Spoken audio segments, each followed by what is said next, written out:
The Memphis Grizzlies, for most people, were easily the most surprising team in the entire NBA last season. From squeaking into the playoffs via the play-in the season before, to having the second best record in the Western Conference and the NBA, it's safe to say the Grizzlies have made a huge jump.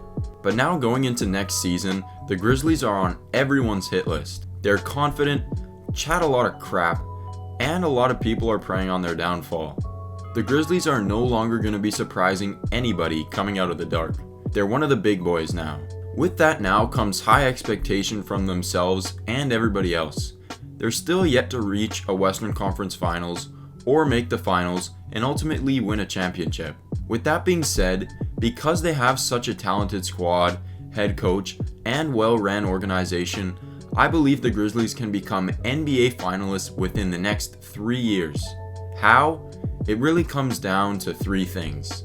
If you guys enjoy the video and consistent basketball content, make sure to like and subscribe. I'll be putting out 2 new videos every Monday and Thursday on various basketball topics. So like and subscribe if you want to see more of those. The first thing the Memphis Grizzlies need to do is to continue to develop their young core.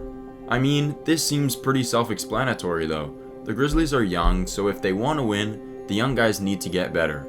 While this is true, that's not exactly what I mean. A lot of teams that have a good young roster and a good season sometimes feel the need to speed up their timeline and rush to contend right away, possibly by trading some of the young core for a more established piece. While this works sometimes, more times than not, it ends up failing pretty miserably. In reality, you could have kept your young guys, continued to improve patiently, and that way, after a few years, you'd have a much stronger core that's ready to stick together and compete for longer instead of throwing away some of your best young assets and ruining your depth for one potential chip. With the Grizzlies, what I mean by develop their young core is continue to be patient with their young guys and let them make some mistakes.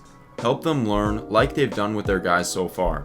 That's how they got to this point, so they need to continue to do that and not rush their timeline.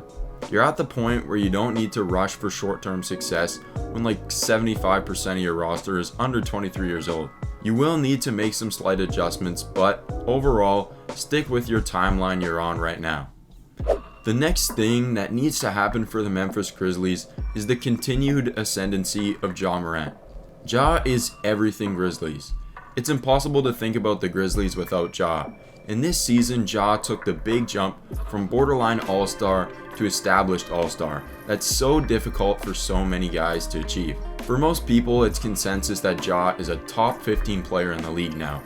But if the Grizzlies want to be in the finals, Ja needs to be a top 7, borderline top 5 player in the NBA. Ja is obviously an elite scorer in most areas, like around the rim, in the in-between area, and he's gotten much better in the mid-range and the 3.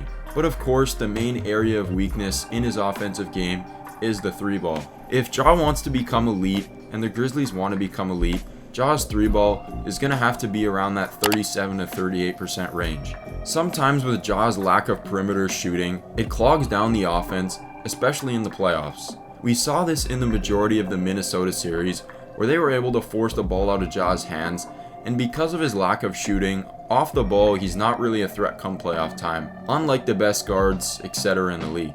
Sometimes that's really what separates the greats, their ability to affect the game off the ball and in other areas. And this leads into another area that Ja needs to improve his game more, even more than his 3 ball, and that's his defense.